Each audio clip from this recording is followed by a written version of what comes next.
almost time to ring that bell again. Actually, I think that's just a. There we go. Hey, a pleasant good day, everybody. It is almost time to ring that bell again. As Skype always gives you technical difficulties. Screw Skype, but we're here. It's working all right now. This is the Sports Fanatic News Philadelphia Phillies Outlook Show. As our Phillies are almost back, we saw the bags, we saw them packing. Even in a COVID world, going down to Clearwater, that makes us warm and fuzzy inside. I'm sure. How'd that make you feel seeing the stuff go down to Clearwater? Yeah, absolutely love it. Baseball is my favorite sport. Baseball's the best sport. I'm ready to get back at it and watch baseball. We're about 7 days away from spring training kicking off. About 2 weeks away, I think, from the first spring training game. So I couldn't be any more excited right now, and I'm ready to dive into it. And man, they're lucky they're going down to Florida because I'll take that weather any day rather than the 15 degrees I'm in right now. Yeah, it's been cold here too. It's been cold. We had snow back-to-back weekends, first time in a while. We're getting some snow overnight. It's supposed to be about 3 to 4 inches by tomorrow. So, yeah, there's been a lot of snow in the area, in this area as well.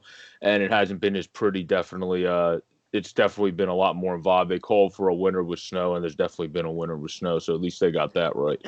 Um, but we'll move right into the pitching guys. We'll start with the guy that went to Japan. Seems like he kind of figured himself out. Now it seems it's more about can he stay healthy rather than is he going to be able to locate the strike zone consistently and actually be consistent in terms of a 4 or 5 level statistic. But Matt Moore, what do you think of him coming over from Japan, and what do you think of his ceiling that he's actually going to be able to do coming back to the majors? Start with him there. I mean, we'll see what he has. I think again, it's obviously a cheap deal, so I think you're not losing too much in that sense. It's only 1 year. Hopefully, he figures some things out while he's in Japan. I mean, he's been an up and down pitcher for the majority of his career, around 500 career win-loss record. I mean, he's just below 500, but on a good team, I figure he'll be able to surpass that this upcoming season. I mean, he's your typical five-starter in my eyes. Maybe you can string a couple starts out of him that turns him into maybe a four, but I think you're looking at him to be the fifth starter for the Phillies, and that's what I'm going to expect from him. I think it's cool. I mean, this is us expecting him to be in the starting rotation. Maybe he turns into a long reliever. We'll see what happens, but it's going to be cool finally having a left-hander back in the Phillies rotation for first time in a while to start the season. So I think that's a big thing. I mean, I'm not saying obviously you can succeed with five right-handers, but I think it mix it up every once in a while. Lefty's big, so I think that's going to add a good mix there for the Phillies. And I just think this is a situation where they're hopeful. I mean, we've seen these kind of moves in the past. I mean, left and right where we sign guys that have sat out a year or kind of missed time, and this is a new front office here, so I'll give them a chance before I kind of rip on not signing a more of a veteran who's been pitching for the last couple of years. So I like the signing. We'll see what happens, and hopefully it turns out to be good. But I think it'll just be a typical five starter, and I expect his ERA to be mid fours probably. Yeah, that's his career. His career's a 4.51, so that would be right around his career ERA. You're right. He's right around 500, 54, 56, 806 career strikeouts, and 894. Excuse me, I didn't realize he was that high, actually. Innings pitch, 894.2 to 806 strikeouts. I didn't realize he was that high of a strikeout rate. I thought he was a little bit more contact than that, probably from his early days. And then a 140 whip. So if he can be more consistent, be more of a 4.3 starter, in terms of like ERA, and then also I feel like he's going to pitch probably. I think you're right, like a fifth guy statistically, but I feel like he'll probably be listed as your fourth guy, so you split the right-handers because they don't have any other lefty. So I feel like there's a good chance that you're going to have Matt Moore listed on your roster sheet as the fourth guy. But it's kind of going to be like AV is with the Phillies. It's just this is or with the Flyers. Excuse me. This is just how the team lines fit well together. Normally, you would not be listed as the fourth starter, but this just works well chemistry wise with the rotation rather than going right, left. So that's why I think he could be listed as the four, but he probably will pitch statistically more closer to a five. So I agree with you on that, if that makes sense. Yeah, I think I've got the impression from last year they don't really care about mixing up that kind of stuff. So I don't think they really will do anything too much in that sense. I think they'll go after whoever has the better spring training is going to get it. It's going to be between Chase Anderson and Matt Moore probably. And I think ultimately Chase Anderson's a better pitcher, and I think he'll probably beat him out there. So I think, for my impressions after watching last year's group, is that I think they're going to go just straight with better talent. I don't think they're going to worry about lefty, righty, mixing that kind of stuff up. And you kind of saw it in the lineup last year as well. Yeah, I don't agree with that, though. I think you should worry about matchups. Matchups are part of the game as much as sometimes a matchup makes a guy look better against somebody than a guy that's 2 times better than that guy. So, like for example, the year 19 that Morgan looked really good. Normally, I'm not going to go, oh, let me take Aaron Nola out of the game so Adam Morgan can face a lefty. But in that particular season, when he was really hot, doing really well, you're going to go based off of the matchups of how everything's going then. I feel like the Phillies drift away, also a pretty good country song, but drift away from that too much. They drift away from matchups. They just go with skill, and that's sometimes what bites teams in the ass. Just going with But thinking you can't really guys. match up starter wise. You don't know where they're gonna go. Like that's different You for can match your rotation. like That used to happen all the time. no, you match up your rotation depending on who the other team's starting. You're not gonna sit there like, oh, I'm gonna split the 4 or 5 guys up just because he's a lefty righty. You're gonna look at the other team used to do that all the time. When we had Lee, when we had Hamels, we wouldn't usually let those guys pitch back to back. You would always split the rotate. Usually, you try to manage. Holiday was 1, Lee was 2, Hamels was 3. Yeah, and then in the postseason, if you looked, you would usually switch it. You wouldn't have lefty because of matchups, like we just said. So normally you would go by matchups. Sometimes, depending on the team, they would switch it up. So I think going away from matchups, Charlie Manuel went by matchups once it came to snuff. Who cares about the regular season? You're gonna have to. I'm not so confident Girardi would switch with the way he was last year. You can't just say, okay, we're going to keep running it out the way it was. Because the exact opposite's in effect. The saying, it ain't broke, don't fix it. If it's not working, fix the damn thing. So that's the same way the other way. So we'll see what happens. I feel like matchup-wise, especially with this division, you have a lot of guys that can hit you from the left side on the Mets as well that you can mix into the right-handers, and the same with the Braves. You have freaking Freddie Freeman as a left-hander you can mix into the right-handers.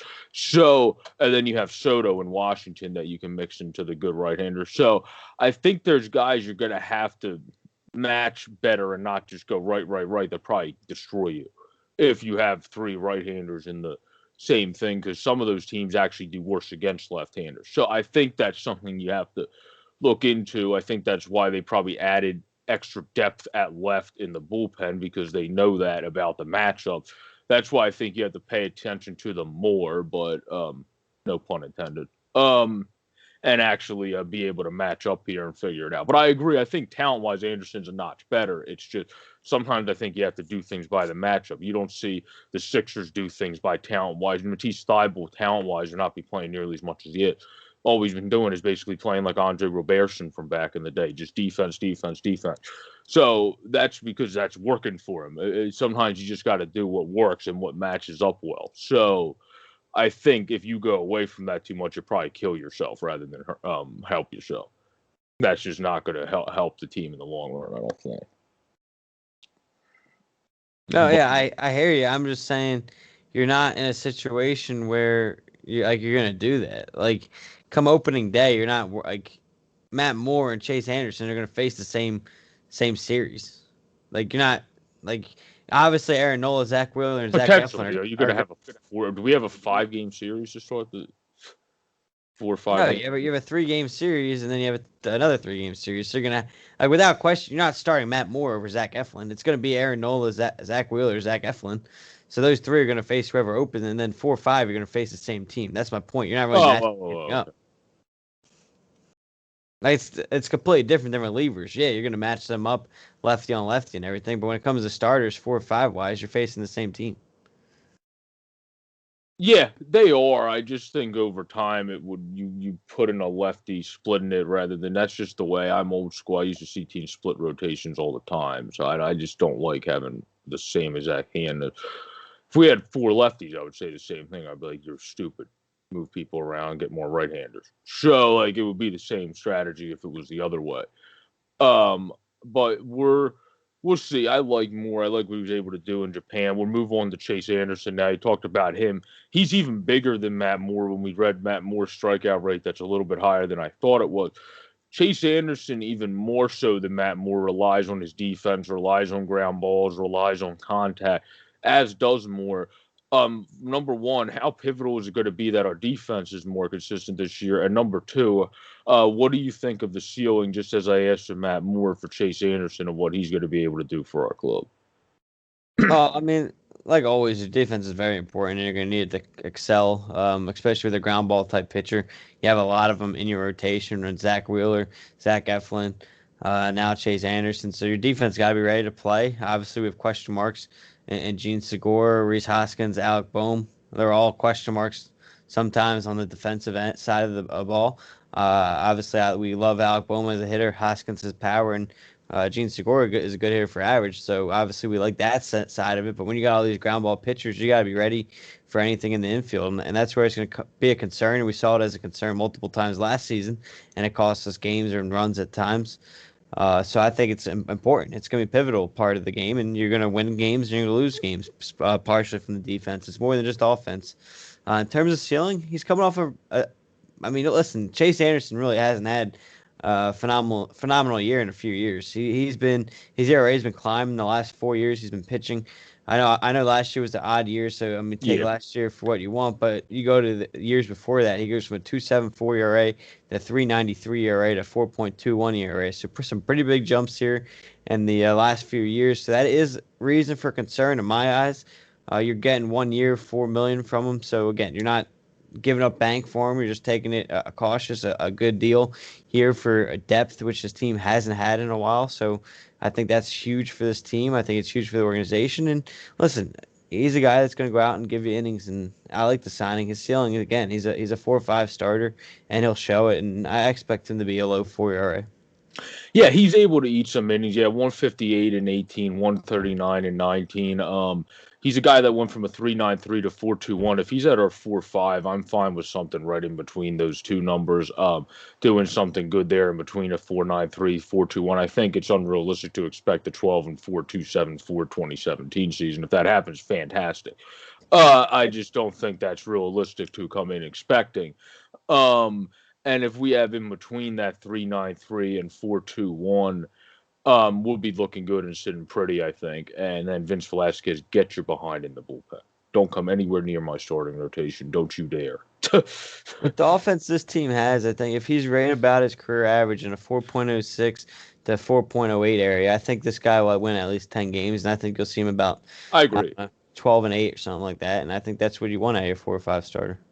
Agreed. And then I think you'll see maybe a 4.3 to a 4.5 and a guy that's wins like 8 games to a 9-10 and Matt Moore too, if he's able to pitch the way you think and the defense actually plays consistently and Segura doesn't look like a slug on defense and hits 300 on offense. So it's like great. Now play defense. Eric Gustafson of the freaking Phillies. But anyway. Well, I stopped trashing Gene before the season starts. Yeah, you got too much hate for Gene. I have too much hate for our cousin too. I grade him as an F on our Disciples of Ed. I gave him an F already. Failed. But anyway, we'll move on now as this is a Phillies podcast. So we got Chase Anderson, we got Matt Moore. I like those moves. Before we go to guys we got a little bit ago, like Hector Rondon's and nice depth guys we added, we do have to mention someone I saw you text about today. I was pleasantly surprised we were able to get him on a minor league deal. Brendan Kinsler, after having a great year with the Fish, it looked like he wanted to go back, or not wanted to go back to the Fish. Excuse me, I said that wrong. The Fish, per reports, offered a major league contract that he declined in order to come on for minor league with more basically incentive bonuses, it seems like, with the Phillies, where in the end he could make more because of bonuses, is from what I read, compared to the major league contract that would have just capped him somewhere. So what do you think of Kinsler, and what do you think of them taking a chance with this pretty smart, financially savvy contract that maybe we'll see more with Dombrowski in office, that he did a little bit with the Sox out there, that he's able to get him on the minor league with bonuses so you take advantage and you don't kind of cap yourself a little bit and screw yourself over? What do you think of that one? Yeah, honestly, I don't understand how this deal got done. a lot of credit to the front office. Um, listen, when a pitcher goes back-to-back years, especially a spot this team has desperately needed the last 10 years. I feel like since we missed the playoffs, when you have a guy out there on the market that's back-to-back season with under 3 ERA, and you're able to find a way to get him on a minor league contract, I don't understand how they did that. But a lot of credit to the front office. I'll take it all day. Again, this is a spot you really desperately needed, and he's got closer experience. He's been there before. He's been closing for multiple teams now. I know it wasn't the go-to lockdown closer for the or He for was solid though. teams. No, I'm saying like he only like in 19 he only had one save. The year before that he only had two. So like he hasn't always More been of the a closer. setup guy. That's Yeah. what I'm trying to say. Last year he was 12 for 14 in saves, finished with a 2.2 ERA. So again, fantastic pitcher. I'm excited for it. Listen, right now you're going to go into next year and have a lot of options at closer. You're going to have him. You're going to have Naris. You're going to have Archie Bradley. This is something this team hasn't really had. Alvarado, if he can be consistent with Um, the zone. yeah, Alvarado. I just think, honestly, I won't even consider Naris as the closer. We already know what he can do there compared to as a setup man. So I'd put Hector just at the setup spot and have Archie Bradley and Kinsler really deal out in spring training to figure out who you want to close to start the year. This is an awesome deal. This might be one of my. I mean, this is going to be an underrated signing because it's a minor league deal. But this could turn out to be one of our favorites this offseason. No, I agree. That totally makes sense. Another guy that obviously I brought up, that they brought him in, they gave him a invitee, was also Hector Rondon. And I know Biscuit mentioned Natali Feliz, who, when you look at people that look at analytics and the movement of pitches and stuff, they say his slider still has nasty movement and break and all that chutzpah. What will that translate to? Who the hell knows? Hector Rendon has looked good in the past as well. A guy that also has had some past closing experience. Will he come in and look decent? We've had these nice little small pickups. David Polino, I think, used to actually start in the past, the lefty, that brings another lefty, an added lefty, kind of like your Liriano-esque signing of this offseason. And then you brought in Nova, who also brings in some more added pitching presence that can give you some innings. Was solid 2 years ago. Struggled in the weird COVID year. And then Michael Yanoa really is just an extra addition. A guy that's fun to watch pitch because he's freaking 6'7", but really doesn't do anything. So if he can figure it out, that would be great because he would be fun to watch because he's huge and very intimidating, but he just can't figure it out. But that's just a decent signing if you're able to have him figure it out, bringing in a big kid. I have more confidence in this administration of management figuring that crap out than I definitely do at Glentax. So some decent signings there as well. But yeah, I definitely think that Kinsler has the best chance to peak out of all those guys. But again, he's a sinker ball. He's a guy that gets ground balls, is a double play specialist. So you're going to have to feel very well against him, and you're going to have to see the fielding do better in order for him to succeed to the fullest effect as well. Absolutely. I think going off that, you mentioned Feliz and Rendon, and it's going to be interesting because I don't know if you have room for those guys on the team. So it'll be interesting to see if you're going to be able to keep them and send one to the minors or one or two of them for depth. I mean, you look at the the bullpen now. You got Archie Bradley, he'll be a lock. Hector Neris is a lock. You'd figure Jose Alvarado is a lock. I want to say Ranger Suarez is a lock for another lefty, but I guess he'll battle with JoJo. And you can Probably. honestly see both them come back next year if you are short. But so we'll just combine them for a fourth spot. Then you have David Hale as another guy you'd expect it to be there. Now you got Kinsler that's going to be there. So that's already 7 guys. Coonrod you got from the Giants, that Giants trade that you also brought him in as well, so he's in the mix. Yeah, he's there too. So those 7 guys are already locked without Coonrad. So I think it's gonna be an interesting spot. Brogdon, who I they really think like. Yeah. those 7 guys are the locks, and you're gonna have the Coonrads, the Brogdon, the Feliz, the Rendon. Those guys are gonna battle it out depending on whether you want a 7 to 9 man bullpen. I mean, you're gonna have about 6-7 guys battling for 1 or 2 spots. So it's gonna be interesting to see where they go from here. I heard the Phillies are still in talks with 2 guys that were on this team last year from the bullpen, which would also create an interesting spot because then those guys that would be fighting for it are pretty much out of the question because I heard we're still in talks right now trying to figure out if you take a cheaper deal in Jose Alvarez. So if we re-sign him, he's going to be obviously a lock to make this team. And then also talking about to Blake Parker, who came in last year and had a good 3 year. interested So you teams. figure you figure he'd be a lock too if you bring him back. So if you bring both them back on cheaper deals, which they're trying to do, you're looking at pretty much no room for Feliz and Rendon. So it'd be interesting to see where they go with here. But again, this team has lacked pitching depth in the past. If you have two guys there, if they want to go to the minors to start the year, that's huge. Yeah, I would agree. There would be no room for them if that's the case, but it's great to bring in depth. I trust Dombrowski more than Glenn Tech's GM expertise or non-expertise is probably the way to put it. Oh, yeah. But I think he's going to do better. I think bringing in those guys helps. You got a good graded system. Again, I'm very excited about Mick Abel. I think Medina might benefit from being started as a reliever to actually learn how to be consistent with the zone. And then he can maybe go back to being a fifth starter when you get rid of the Matt Moores, the Chase Andersons of the world, and so on and such forth. Because he's not as high of a ceiling, I think, as we once thought he was. But I do think Medina maybe could be a 5 or a 4. I still think he probably could be in a rotation. It's just when everyone talked about him up, like when you were talking about like Sito and others, and it was like, okay, Medina's below him, maybe a 3 starter. I don't think he's that, but you don't need him to be that because you got Spencer Howard, who I think is at least a 3 starter. Because the reason I cap him at a 3 right now is he just hasn't impressed me stamina wise in the minor league level and or the major league level. And then Mick Abel, you have a guy that can be more of an ace. It seems like he's actually better with the stamina already than Spence. So I think you didn't get to see that on the field yet, but from workouts and everything that I read up on him per reports, it seems like he's a stud and has great movement and all that great effect. So you have the guys that are going to be top 3. If Medina's a good 5, that's perfectly fine for us. But what do you think of him? Do you think he is going to be in that mix for the bullpen, or he's going to have to be a guy that literally goes absolutely bananas in order to actually have a chance to make it? Yeah, Medina's got a very slim chance of making this team. In terms of this year, maybe you see him in September, but I mean, again, you look at the spot, the rotation's pretty much already filled. You look at the bullpen, we've already mentioned a lot of those guys, and I didn't even name anybody. So you're looking at Medina, he's gonna have to overclimb guys like Coonrad, who's been here before. He's gonna have to climb a guy in Brogdon who had a good year last year and some showing stuff. He has to climb a Ranger Suarez. He has to climb a JoJo Romero. He's got to climb 2 guys that aren't going to make the rotation now probably because of Chase Anderson and Matt Moore. He's got to climb over Vince Velasquez. He's got to climb over Spencer Howard. He's got to climb over all these guys, and not even mentioning. And then you got Feliz still and Rendon. Then you got guys. You have other guys that he'll have to compete just for guys that were in the minors last year with him. So there's a lot of names here. I have a hard time believing he's going to make the team just because of, again, the guys he's going to have to climb. I think Sir Anthony's out for all year. Yeah, so he's not going to be this year. He's not going to have to worry about that. But in a year from now, when Sir Anthony Dominguez is coming back, he's going to have to worry about him.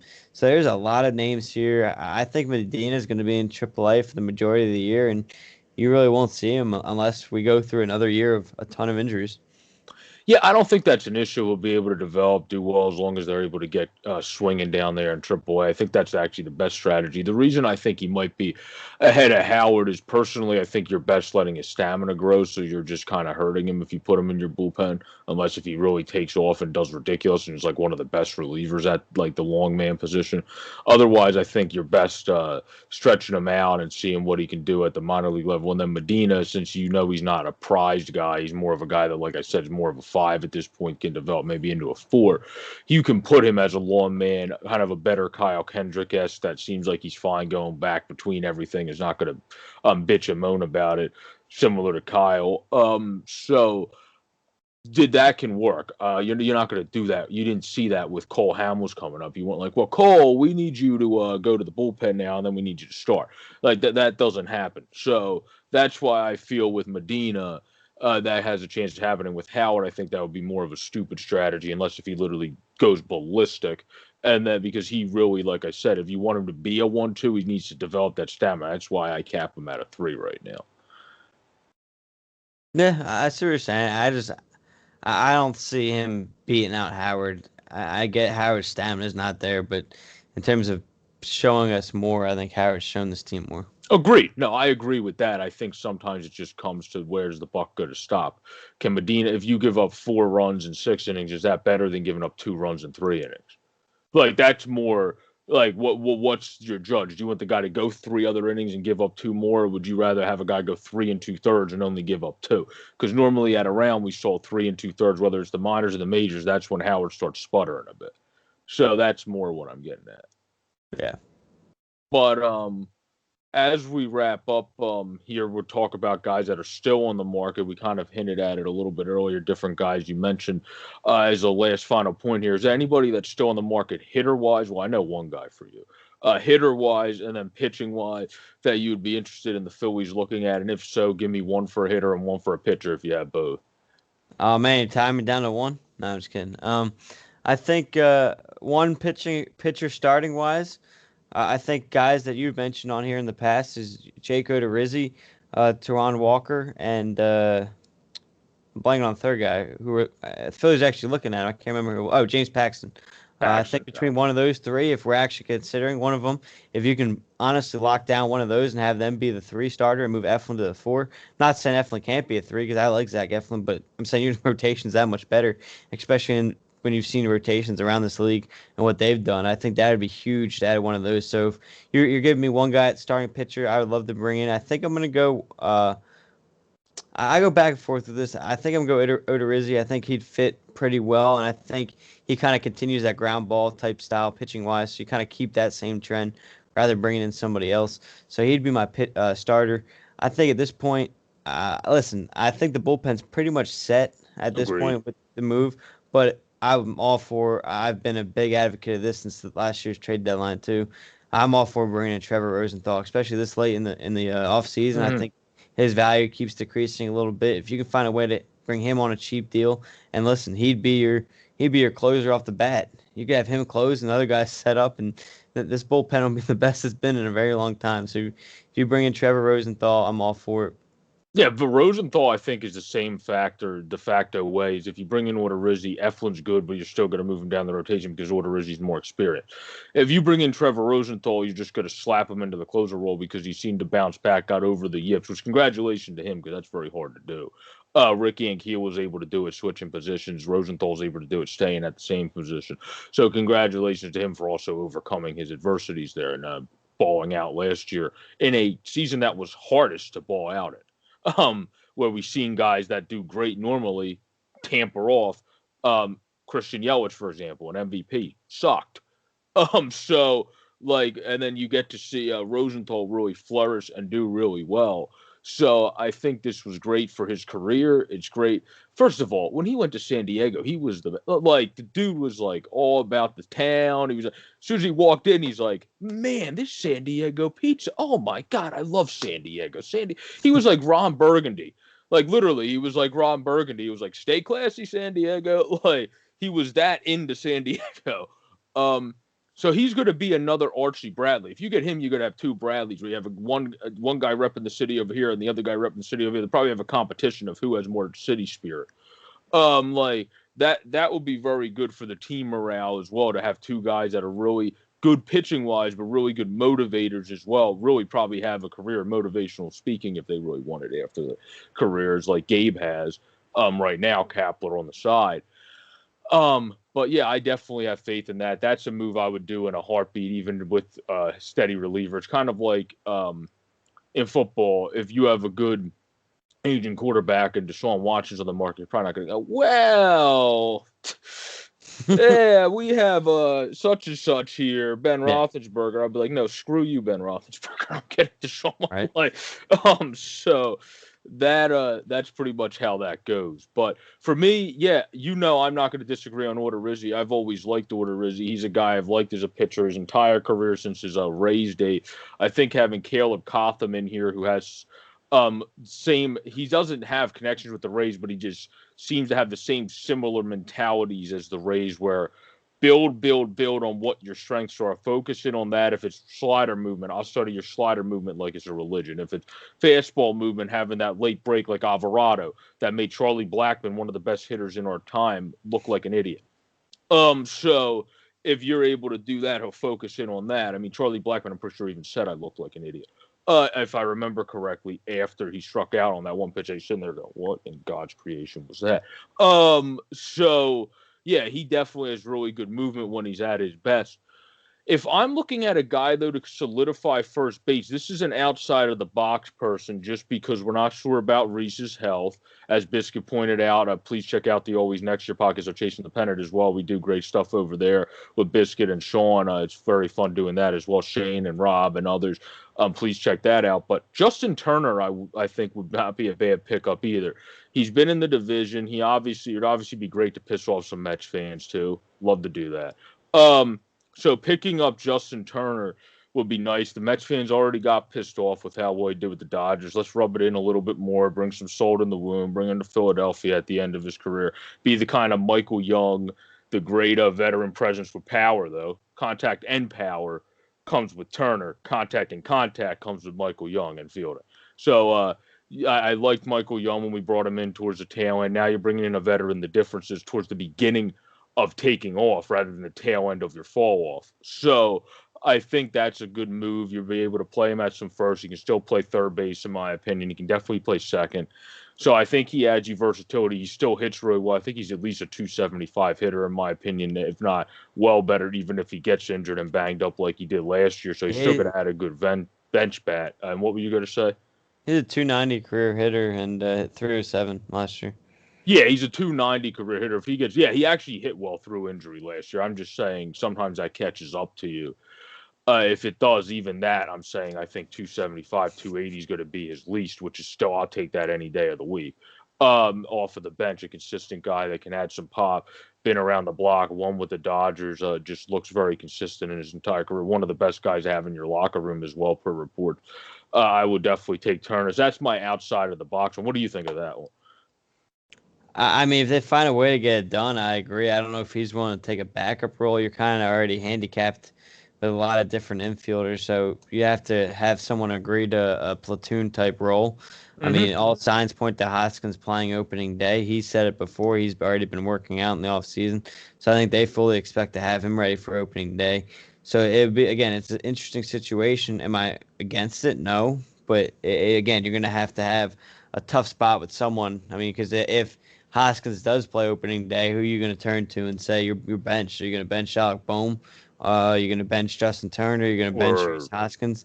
Segura, or maybe the clueless MLB owner or commissioner and Rob Manfred is going to change the rule again because nobody knows if there's going to be a DH Nobody knows coming season. DH is. So maybe you sign him and then the DH is implemented 3 days later, and maybe there you go. You got your DH and Justin Turner or Rhys Hoskins, whatever way you want to shape it up. Yeah, whatever. But, again, if they can all agree to it and they're willing to do it, I'm all for it. Again, you'll take bats away from some players, but if they're willing to be a team players and platoon like that, I'm all for it. So if they want to Justin Turner, it's fine. So that's great. But a couple of guys I'd say in terms of starting wise, I think center field's still a weak spot because you don't know what you're going to get out of Quinn. You don't know what you're going to get at Hazley. And you're not going to get you don't know what you're going to get at Scott Kingery. So I've said it before. I'm going to stick with it. Jackie Bradley Jr. is the guy to keep going after and going to get. He's been a long time Philly rumored for the last 5 or 6 years. I feel like the Phillies have been linked to him. Here's the opportunity to finally bring him in and solidify a starting center fielder spot. And then a bench guy. Matt Joyce. Matt Joyce ain't your future center fielder. He's only 37 years old. I mean, come on. Like, you got... He'll be my future right field. No, I'm just kidding. But no, then a utility guy, because, again, we like this. I'm going to go with Marwin Gonzalez. I know some people are probably going to be against him because he was part of the Astros team, and we all know what happened went down there. By the way. What was it? That's now not cheating, by the way. That is now not cheating. You're allowed to have film in the dugout as long as the catcher signs are blurred out because, that's going to work so well. But that's an argument for another day. But, yeah, so Marwin Gonzalez, Jackie Bradley Jr., my starter / bench guy to go after. But, again, if this team surprises me, Justin Turner, I'm all for it. I love Justin Turner. Yeah, I'm fine with JBJ. I'm fine with Turner. I'm pretty sure nobody's picked up my man Kevin Pillar yet. And I'm also fine with him 260-something. No, 260. He might be 270-something career. I think he's 260. Either way, he adds defenses in the 260s, 270s, does well. Clutch, too. He's been clutch since coming with Boston in his career. He was clutch with the the Rockies. I don't know where the Rocks came from.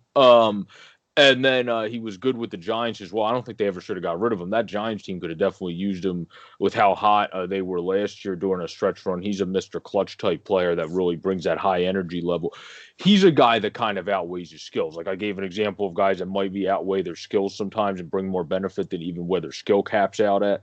Kevin Pillar is one of those people because of how motivated, like kind of like the Bradley and Rosenthal example. He just brings extra out of everyone around him because he's a star of the room. He might not be a star player on the field consistently, but he's a star of the room, and that goes a long way. Like the Shane Victorino types of your room, pretty much, is similar to what Pilar is. A good fielder, a guy that's going to always be smiling, like, "Hey, Bran, what's up, brother?" Like the Victorino in your face, like in a good way type thing.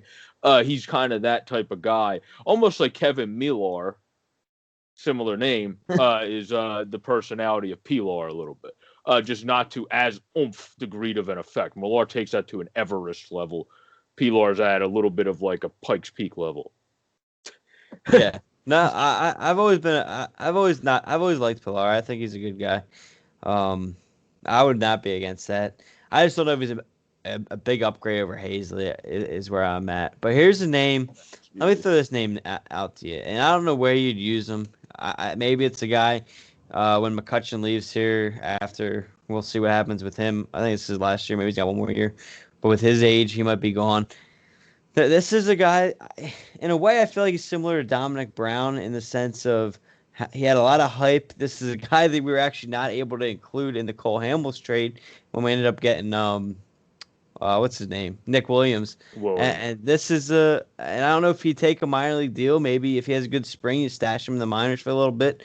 But Nomar Mazara, I think he's a really interesting name to throw out there because he's a previous 100 RBI guy, 20 plus home runs. He's been a highly regarded prospect, and now he's a free agent. And he's still on the market. Yep. It's crazy how fast his career kind of took a turn. He was with the Rangers for a while. He's a guy the Phillies tried to get when we traded Cole Hamels to the Rangers, and that was their quote unquote untouchable prospect that they were not willing to give up.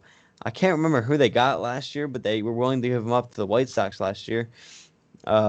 In that trade, so he played 42 games with the White Sox last season, and he's just an interesting name. I kind of thought of when I was looking at the free agents before this as someone maybe you take a chance on him.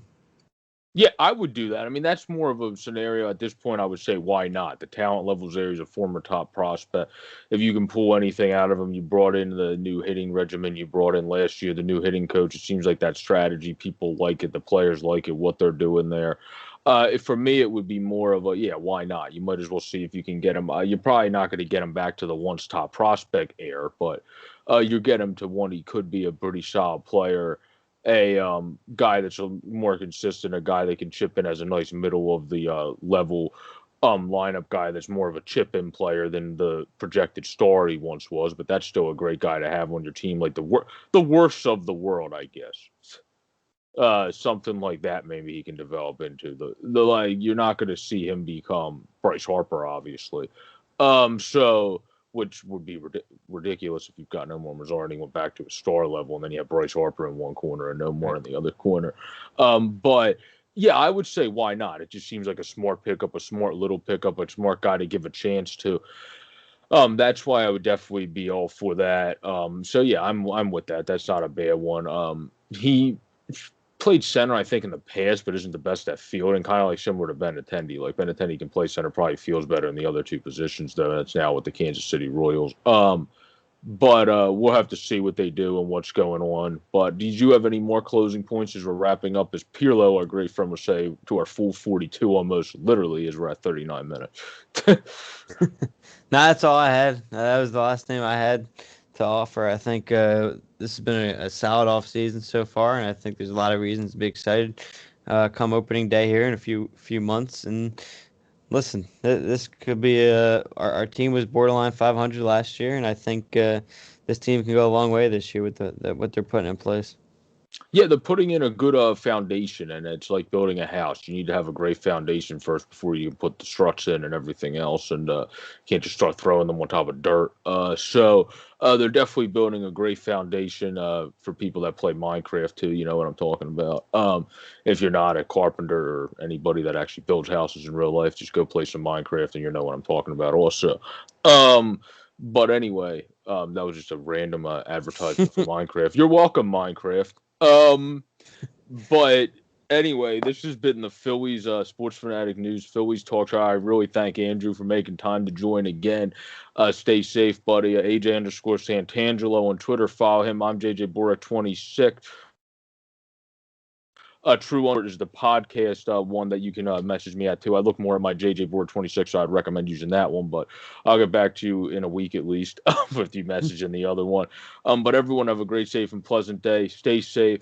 Enjoy the baseball that's coming right around the corner for the time being. Enjoy the hockey and great basketball action that's on your television. Peace out, everybody.